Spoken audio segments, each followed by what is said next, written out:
History did not just give us emperors, revolutions, and chaos. It also gave us fake quotes that somehow became more famous than the people who never said them. In this video, we are exposing 33 legendary lines wrongly pinned on kings, philosophers, generals, and geniuses who got framed by bad memory, lazy writers, and Hollywood drama. 1. Keep your friends close but your enemies closer gets dumped on Sun Tzu so often you would think the man personally invented mafia paranoia. He did not. That line comes from Michael Corleone in The Godfather Part 2, which is a movie about organized crime, family betrayal, and people making catastrophically bad emotional decisions, not an ancient Chinese military manual.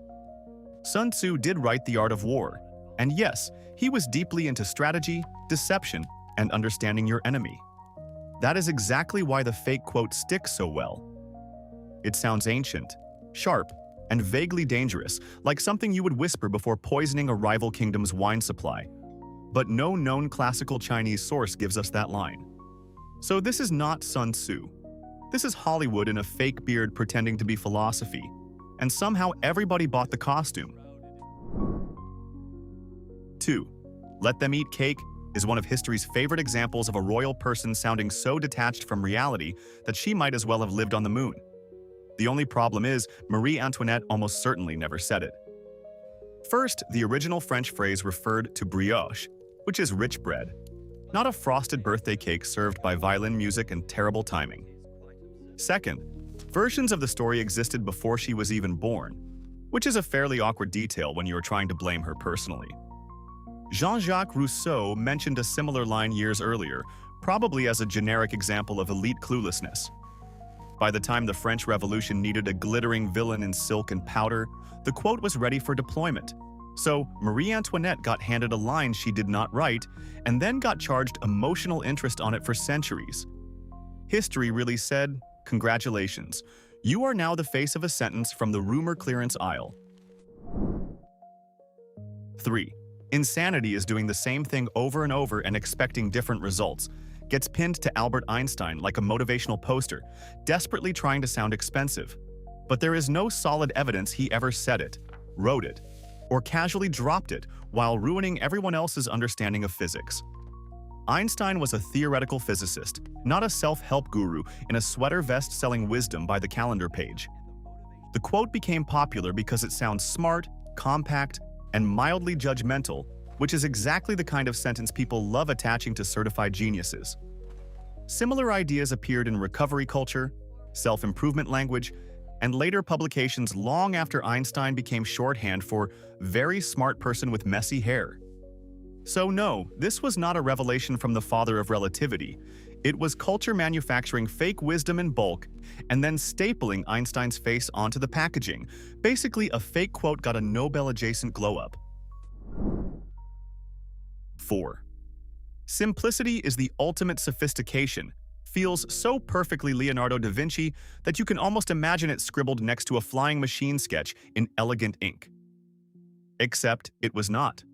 The line's modern fame comes from Apple advertising, especially the late 1970s, when marketers used it to sell sleek computers with the confidence of people who know minimalism becomes profound the second you add enough white space. Leonardo absolutely cared about elegance, proportion, clarity, and intelligent design. That is why the quote fits him, like custom-made Renaissance tailoring. But fitting someone and being said by someone are not remotely the same thing. There is no reliable evidence Leonardo ever wrote that exact phrase. So this supposed gem of ancient genius wisdom is really modern branding wearing historical cologne. Advertising looked at the Renaissance and said, "Lovely, we'll be taking your entire aesthetic and one fake quote to go." 5. Well-behaved women rarely make history, often gets tossed at Marilyn Monroe, which is funny because the line sounds far more like a sharp historian than a Hollywood bombshell delivering cultural theory between photo shoots. The actual source is historian Laurel Thatcher Ulrich, who wrote it in 1976 in a serious academic context. It was not originally designed to be printed on mugs, tote bags, Instagram graphics, and every dorm room wall with a fairy light budget. It was a real observation about how history tends to preserve records of women who broke rules, while quieter lives often vanish from the archive. Later, the line escaped academia, got catchy, and took on a second life as a feminist slogan. Then, because pop culture cannot resist gluing clever lines onto glamorous icons, Marilyn got the credit. But no, she did not say it. History just saw one famous woman and used her as decorative packaging for another woman's sentence, which is rude and weirdly efficient. 6. George Washington supposedly saying, "I cannot tell a lie," is one of those stories children get fed before they are old enough to ask the very dangerous question, who exactly was there with a notebook? The famous cherry tree tale was invented by Parson Weems, one of Washington's early biographers, who clearly understood that moral fairy tales sell better than dry documentation. In the story, young George cuts down a cherry tree, immediately confesses, and basically becomes the patron saint of honesty with excellent posture. It is heartwarming. It is patriotic. It is completely fake. Weems was writing character-building myth, not strict biography, and he wanted Washington to look less like a politician and more like honesty dressed as a child with an axe. The tale helped turn him into a national father figure too pure for ordinary lying. America basically ordered a saint and got a marketing campaign with wooden scenery. 7. "They may take our lives, but they will never take our freedom," is not a preserved line from the real William Wallace. It is a screenplay line from Braveheart, delivered by Mel Gibson with enough volume and face intensity to make half the planet forget how history works.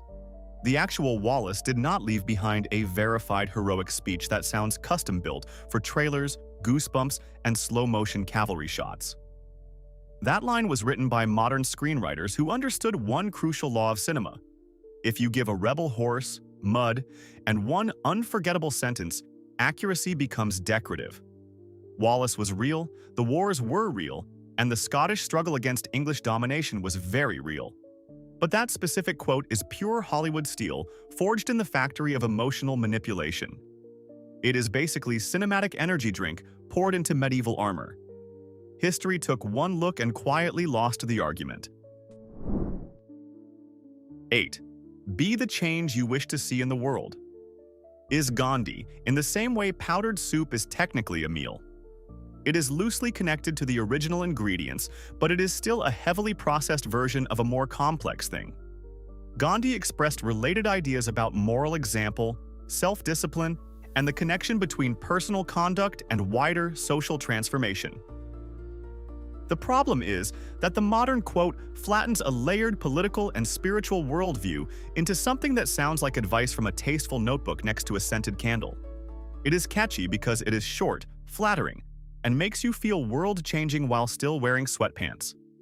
But Gandhi's actual words were usually more specific, more demanding, and a lot less bumper sticker friendly. So the famous line is best understood as a simplified paraphrase, not a clean historical quote. It is philosophy that went through a motivational blender and came out ready for office decor. 9. "Et tu, brute," is one of the most famous betrayal lines in human history, which makes sense because it was written by William Shakespeare, a man who never let accuracy ruin a dramatic moment. In his play, Julius Caesar, the line lands like a knife with excellent timing and maximum emotional damage. In real history, Caesar's final words are much murkier. Ancient sources disagree, and some suggest he may have said nothing at all, which is honestly less poetic but more believable when several men are actively turning you into a cautionary tale. Another tradition says he may have spoken in Greek, possibly saying, "You too, child?" to Brutus. That has a very different flavor from the polished Latin sentence people quote at every sign of mild workplace betrayal. But once Shakespeare dropped "Et tu, brute" into the bloodstream of culture, reality was finished. Theater walked into history, stole the scene, and then demanded applause. 10. Sometimes a cigar is just a cigar sounds exactly like the sort of thing people want Sigmund Freud to have said, because it allows them to sound deep while making a joke about not being too deep. Freud built his reputation on hidden meanings, buried desires, symbolic interpretation, and the deeply unsettling possibility that your brain is never just relaxing. So a line suggesting that not everything needs decoding feels like the perfect wink from the king of overanalysis. Except there is no reliable record of Freud saying it. None. The quote became popular because it is too neat, too funny, and too perfectly self-aware to resist. People wanted Freud to parody Freud, so culture kindly did it for him without asking permission. Ironically, the quote about things not always meaning more may itself be a fantasy everyone projected onto him, which is, frankly, the most Freud thing possible without involving a couch. 11. If you can dream it, you can do it is regularly stamped with Walt Disney's name as if he said it while inventing childhood nostalgia in real time. The quote is very Disney in spirit, which is exactly why it spread like glitter in a carpet. But the wording is not reliably Walt's. Its modern popularity is usually traced to Disney Company materials written long after his death, including language crafted by employees shaping the brand image for places like Epcot.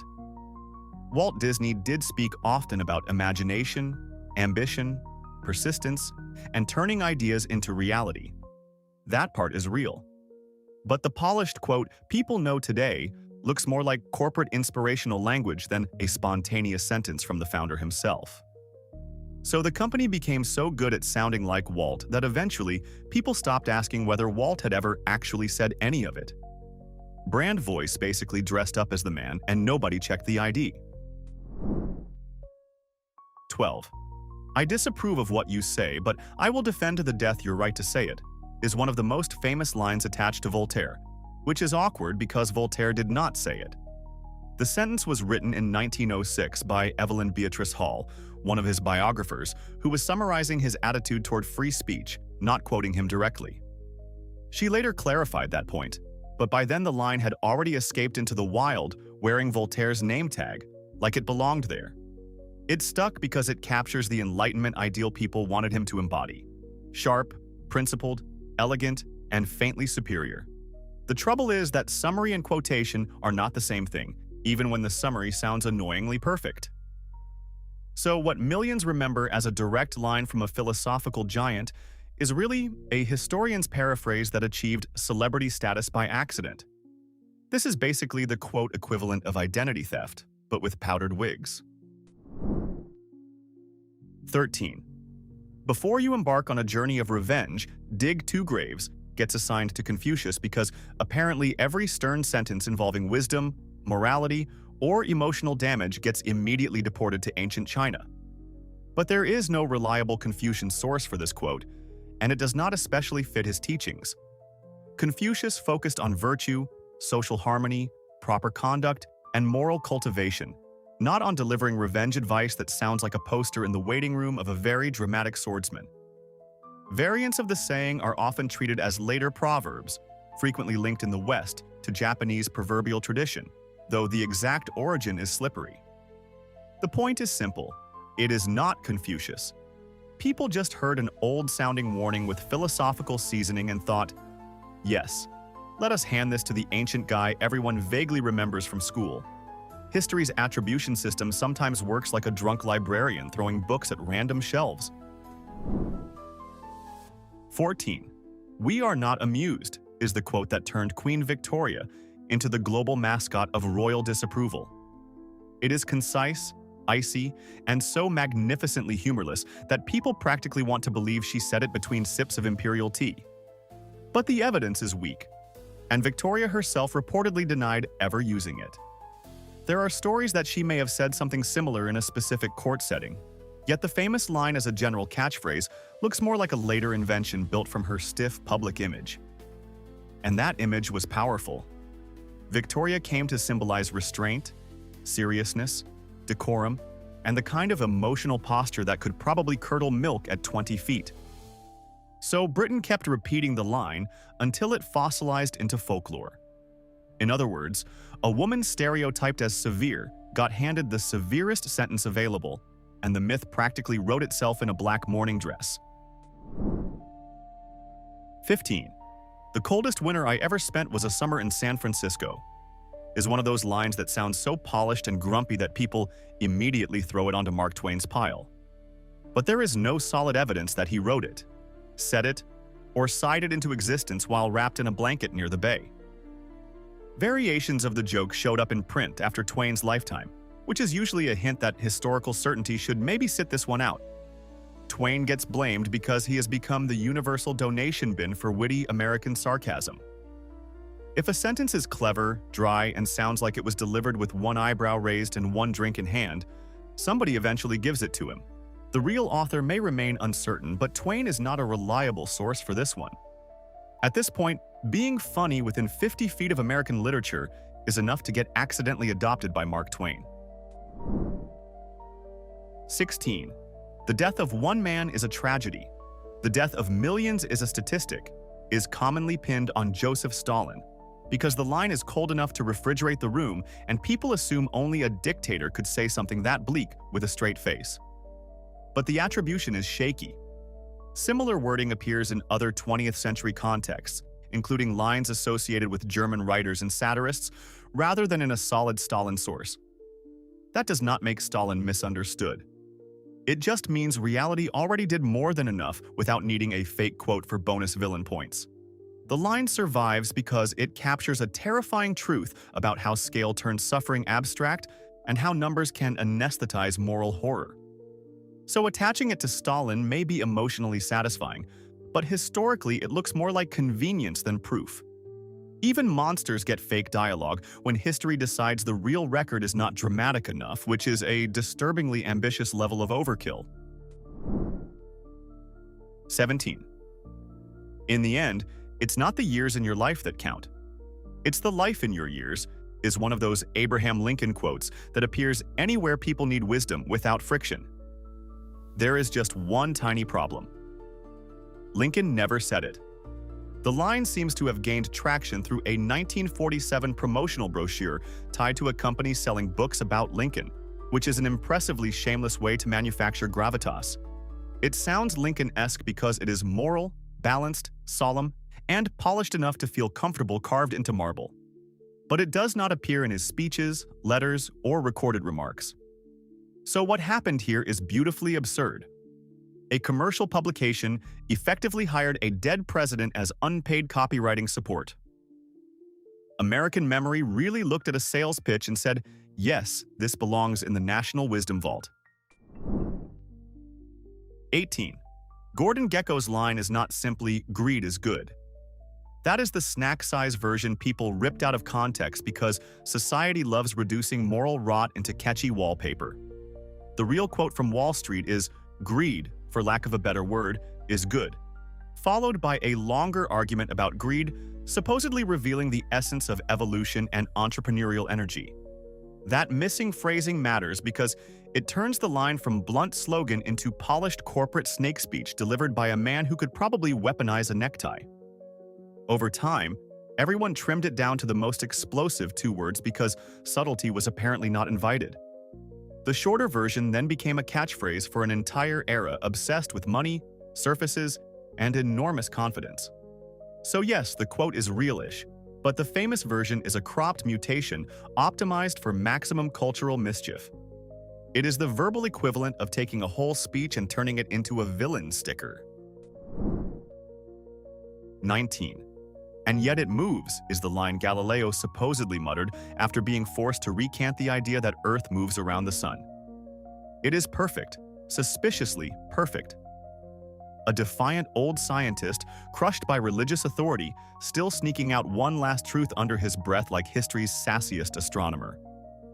The problem is that the story appears well after the event and lacks strong contemporary evidence. Later sources repeat it, and the legend became irresistible because it turns a complicated conflict into one clean cinematic moment of brains versus power.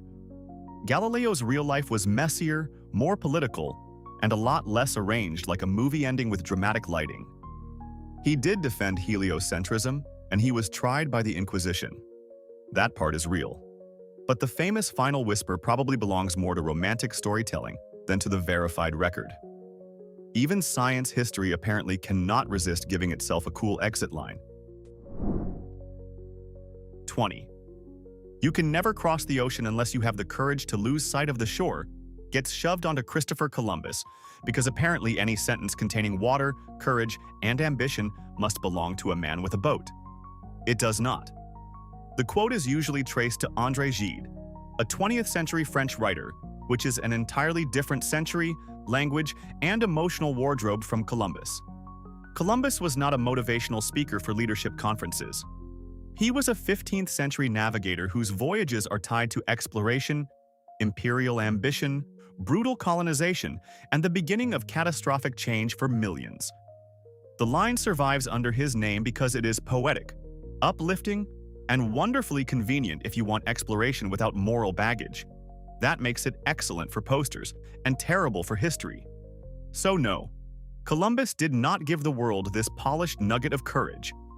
A modern literary sentence got shoved backward through time and handed a captain's hat for no good reason. 21. Good artists copy, great artists steal is one of those brutally slick lines everybody loves because it makes creative theft sound like genius with swagger. It gets pinned on Pablo Picasso constantly, but the exact wording is not securely his. The idea belongs more to a broader tradition of artists and writers talking about influence, imitation, transformation, and how originality is often just theft wearing makeup. A famous parallel appears in T.S. Eliot's comments about immature poets imitating and mature poets stealing, though even that gets aggressively simplified in retelling.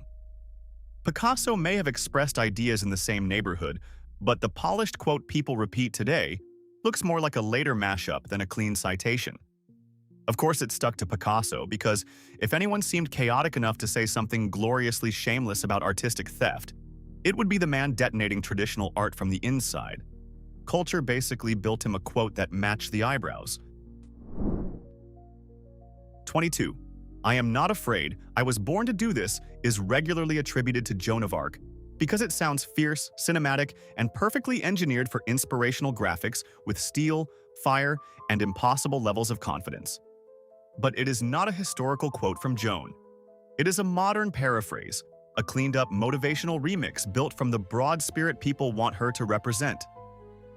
The real Joan was extraordinary, but her surviving words and trial records are more cautious, more devout, and much less polished than modern empowerment slogans written for coffee mugs. She was a teenage peasant, military figure, visionary, and defendant in one of the most dangerous trials imaginable. That reality is more impressive than the fake quote, not less. But modern culture wanted destiny in one tidy English sentence, so it manufactured one and pinned it to a 15th century French girl. History gave us a miracle of nerve, and the internet replied with branding. 23. History is written by the victors gets attached to Winston Churchill so often it practically shows up holding a cigar and waiting for applause. And yes, it does sound like something Churchill might have said after winning a war and then narrating the victory in magnificent prose. But there is no reliable evidence that he coined it. Versions of the idea appear much earlier, with roots reaching into 19th century political discourse and beyond, especially in European contexts. Churchill absolutely understood that power shapes memory, records, reputation, and national myth. He did not need a fake quote to grasp that uncomfortable truth. But this sentence became attached to him because it fits both his style and historical role almost too neatly. Once again, sounding right turned out to be enough for millions of people. The quote about manipulated history got famous through manipulated attribution, which is honestly so on-brand it almost deserves respect.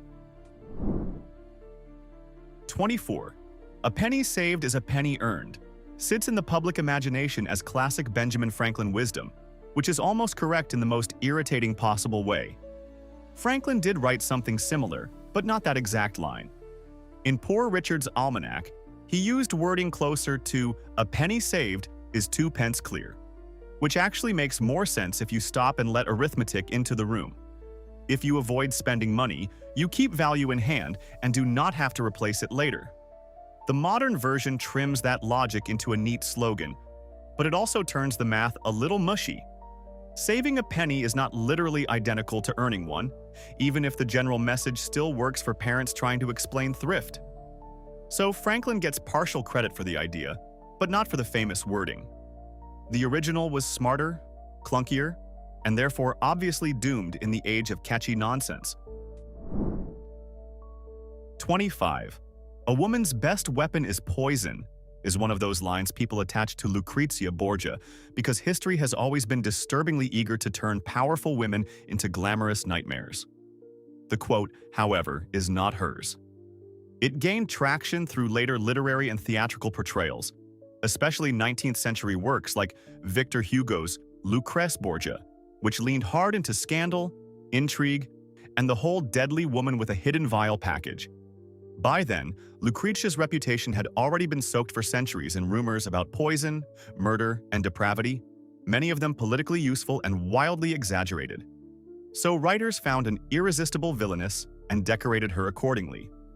The fake quote survives because it sums up the myth in one sharp, theatrical sentence, which is classic history behavior when it meets a controversial woman with famous relatives. Give her a dark legend, a dramatic costume, and a line she never said, then act shocked when the public remembers only the fiction. 26. George Washington supposedly saying, "Firearms stand next in importance to the Constitution itself," is not a founding-era quote. It is a later invention that surfaces in modern political culture, with versions appearing in print long after Washington was dead and beyond caring what got shoved into his mouth. There is no reliable source in his letters, speeches, or official papers for that exact wording. And Washington wrote enough that if he had said something that thunderous, historians would not have misplaced it behind the furniture. The quote survives because it sounds grand, patriotic, and carved out of oak by an eagle with opinions. But attaching modern slogans to the founders is basically an American recreational activity at this point. This is not the 18th century speaking. It is later ideology rummaging through the costume closet and finding Washington's face remarkably reusable. 27. The end justifies the means is the quote everybody uses to summarize Niccolò Machiavelli, mainly because nobody wants to read Machiavelli when accusing him is so much faster. The problem is that he never wrote that exact line. What he did write, especially in The Prince, was more complicated, more cautious, and much less slogan-ready than people pretend. He explored how rulers gain power, hold power, manage appearances, and sometimes use morally ugly methods in unstable political worlds. That is enough to make generations of readers boil his whole body of work down into one brutal sentence and call it a day. But the famous formula is a later simplification, not a clean quotation from the man himself. So Machiavelli became a victim of the very thing people accuse him of: ruthless simplification for practical effect. His reward for nuance was being turned into a cartoon villain for people who skim. 28. The only thing necessary for the triumph of evil is for good men to do nothing has been dragged behind Edmund Burke for so long, people assume he practically had it embroidered on a cushion. But no reliable Burke text contains that exact sentence.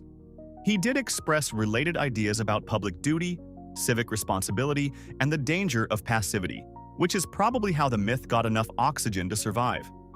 Over time, paraphrases hardened into quotation, and once that happens, facts tend to wave helplessly from the side of the road.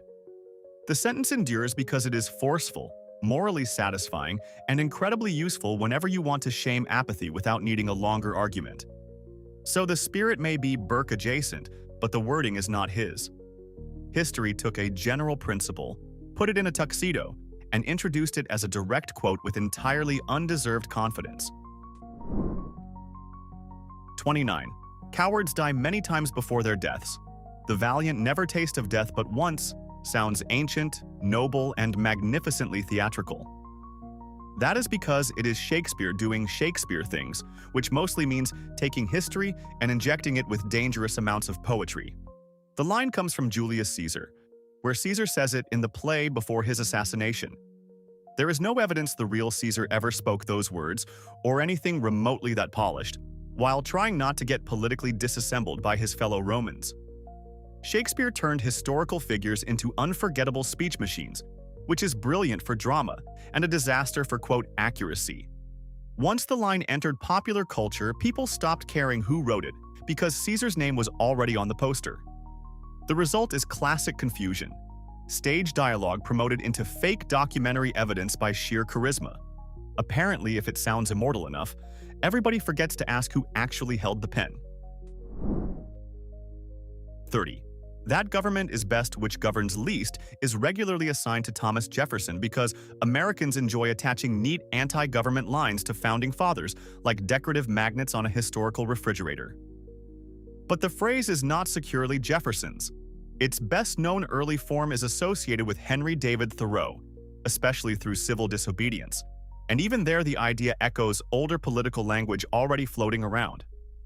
Jefferson certainly distrusted concentrated power and talked endlessly about liberty, restraint, and republican virtue. That broader philosophy is why the quote feels plausible under his name. Plausible, however, is not proof, and history should ideally be run on slightly stronger fuel. The exact sentence became famous later, in a different intellectual and political context. So once again, a tidy slogan got backdated and handed to a dead statesman because modern politics loves historical ventriloquism almost as much as it loves moral certainty. 31. Trust in God and keep your powder dry is linked to Oliver Cromwell with the confidence of someone who has never once allowed evidence to interrupt a good story. The phrase feels appropriately old, stern, Protestant, and mildly explosive, which makes Cromwell seem like the obvious owner. But the famous wording does not appear in reliable contemporary records from his lifetime. It shows up in English print much later, in the 19th century, which is not ideal when your alleged speaker died in 1658 and therefore had scheduling difficulties. The line survives because it perfectly blends faith and practicality. Pray sincerely, but also maybe do not forget the ammunition. That mixture is so elegant, people desperately wanted it to be Cromwell's. Unfortunately, wanting and proving are not cousins. The quote is memorable, the attribution is fragile, and the historical paperwork is basically shrugging in the corner. 32. If voting made any difference, they wouldn't let us do it, is often pinned on Mark Twain, which is almost artistically lazy at this point. Twain actually participated in politics, wrote extensively, and did not need fake anarchist-flavored slogans borrowed on his behalf to sound cynical. The quote is more often linked to figures like Emma Goldman or Robert S. Borden, though the exact trail is messy and debated. What matters is that Twain is not the reliable source. He has somehow become the universal lost and found box for every suspiciously clever sentence in the English language. The line survives because it is rebellious, compact, and satisfyingly bleak, perfect for anyone who wants to sound politically disillusioned before lunch. But attributing it to Twain is historical recycling at its laziest. At this point, if a quote sounds witty, gloomy, and mildly dangerous, Mark Twain is probably already being framed for it. 33. L'état, c'est moi, or I am the state, is one of the most famous lines ever attached to Louis XIV, because apparently nothing says absolute monarchy like a king allegedly announcing that he personally is the entire government. Historians, however, mostly doubt he ever said it. There is no strong contemporary evidence for the quote, and it likely emerged later through political commentary, hostile storytelling, and the general human love of dramatic arrogance. Which makes sense because Louis XIV absolutely embodied centralized royal power, staged himself like a cosmic event, and built Versailles into the architectural form of ego. So later critics had every reason to boil that whole political style down into one outrageously pompous sentence. The quote feels true in spirit, and that is exactly why it spread so easily. But feeling true and being true are two completely different species, and history keeps breeding them in the same cage. Now go to the comments and name the biggest fake quote we did not include, plus the one fake quote you think people will keep repeating forever because it is just too good to die. I want the most overrated lie on the internet. Hit like, subscribe, and stick around for more history getting dragged back to reality.